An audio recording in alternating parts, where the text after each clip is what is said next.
This time of year, many of us are thinking about Thanksgiving plans, upcoming family gatherings, and what's going to be on that menu. You're probably not thinking about family health history, but you know what? You should be. That's right. To explain why is Dr. Kimberly Newton with Cone Health Center for Women's Health Care. All right, so first and foremost, this is going to be a good time, actually, to find out some family history with the upcoming holidays. When you fill out the forms at the doctor's office and they ask about family health history, what do providers do with that kind of information?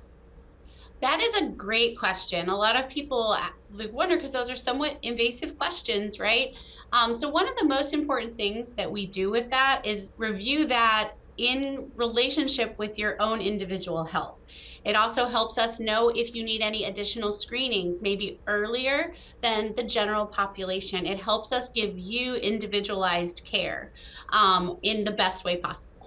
Okay, so while we're at the doctor's office, for some health conditions, it might change the recommended age to start some specific screenings. So let's kind of talk about those.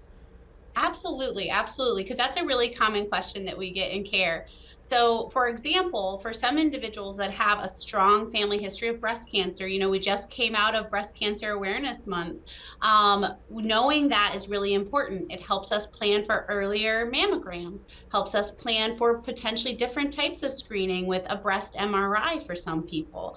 Another good example of this is colon cancer screening. So for the longest time, colon cancer screening was start at age 50, but now it's actually the recommendation has changed and we're starting at age 45. But if you have a family history of colon cancer in a primary relative, meaning like a mother, a father, a sibling, we actually do recommend 10 years before their diagnosis. So that means that someone even younger might need colon cancer screening. Other examples would be heart disease screening. Some people with strong family histories of heart disease may be eligible for calcium studies to see if there's deposition or if there's calcium in their heart. So all of these things help us know when, based on the guidelines, it's recommended for you as an individual to have a screening. Right, and you'd rather be proactive at that than waiting the 10 years or whatever else of what you thought. Correct, because when we catch these conditions earlier, we are able to intervene and help lessen the effect on your life. And that's the goal of any screening. Okay. So a lot of people, though, think that if something runs in their family, like heart disease or diabetes or cancer, that they're all of a sudden they're like, oh, it's just a matter of time before I get it too, so I'm just not even going to bother with it. Oh, I hear that all the time. And I think it can even feel that way as an individual, right? Just kind of signposting that that's a really normal feeling to have. But one of the things that you can, through good relationship with your primary care doctor, is try to affect that outcome, right? Even though diabetes might run in your family, through good counseling with your doctor, good lifestyle changes, you may develop it later or never at all. And so those are what we want to do as your doctor team, is partner with you to the betterment of your health. And it's not inevitable, right? These things are not inevitable. A lot of times the choices we make day to day actually do affect that. Okay, so we wonder, like, how much of the family tree do we need to be like talking about? Do we need to include like aunts and uncles, grandparents, great grandparents, that kind of thing when we're talking about family history? So the most important people to know the health history of are definitely your siblings, your mother, and your father.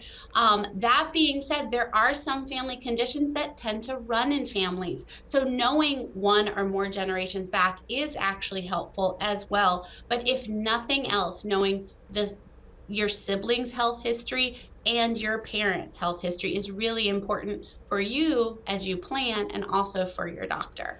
And I know sometimes when they ask you stuff, they're asking you to circle, is it, on your mother's side? Is it on your dad's side? So kind of talk to us about just who is important to, like, who had what and at what age. Is that like stroke or heart attack? What figures in there? Absolutely. So some of that is, we want to know the people who made you, right? So your mom, your dad, their parents, but then also the age at which something presented, going with the example of breast cancer again. So if we had a family member who had a young breast cancer at age 30, that's really important for us to know.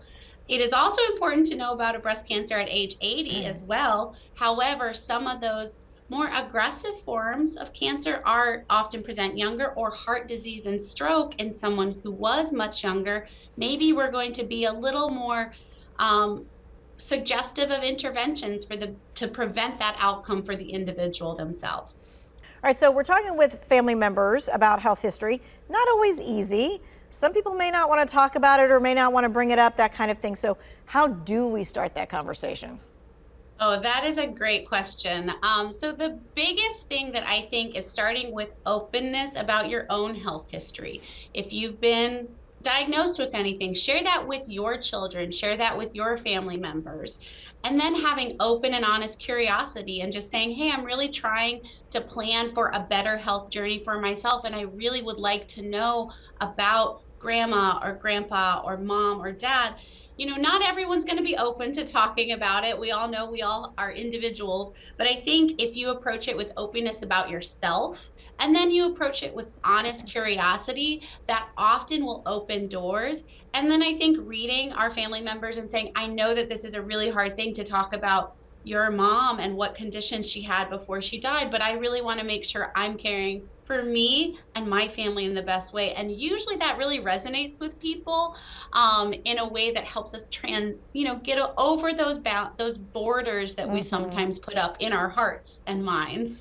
All right, so there's a lot of like emotions and stuff that happens around Thanksgiving, right? And all the family is there.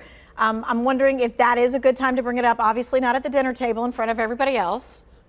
Right. It actually is a great time. And one segue that we can use with our families is that actually Thanksgiving is National Family Health Day. It's an opening for us to say our families are so important to us. That's why we're getting together today. And I want to make sure I know about the health conditions you have, mom or dad, so I can be a better advocate for you in the future and a better advocate for me in the future. And those, probably not when dinner's on the table, but when we're sitting around, we're talking with family, having those open, honest, and curious discussions will really be for the better of all of our lives. All right, so once you have that kind of information, what should you be doing with it?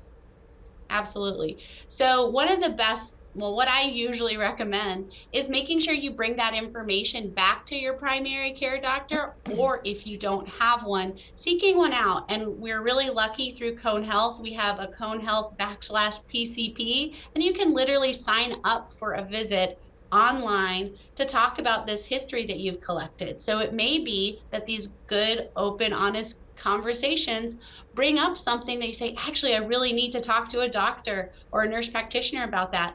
Go talk about it. We can review it with you and say, actually, this does change what we need to do for your health or for your children's health or for your partner's health, right? There are so many things that those fruitful discussions can really help a person make better decisions. So please get in touch with your primary care doctor. And if you don't have one, get one.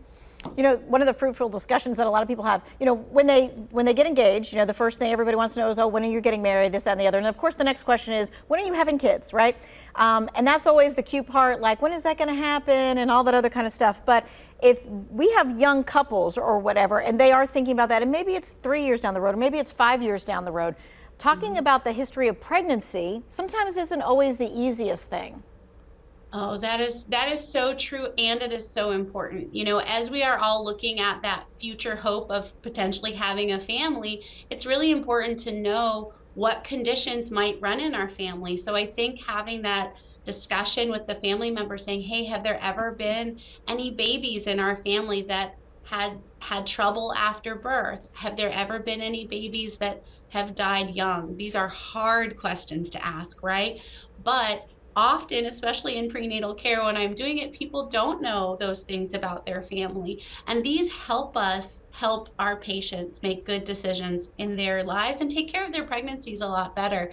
Really important for fathers of babies to know that too, because there are certain conditions that run in the male side that don't run in the female side. So again, open and honest discussions. Yes, these are really hard. And often if we talk about it in a way that says, hey, I know this is hard, and I really want to make sure I'm taking care of myself and this future hope I have for a pregnancy, that will help us get through those really tough conversations. Okay, great stuff about family history, and make sure you get that information. Thank you so much, Dr. Newton.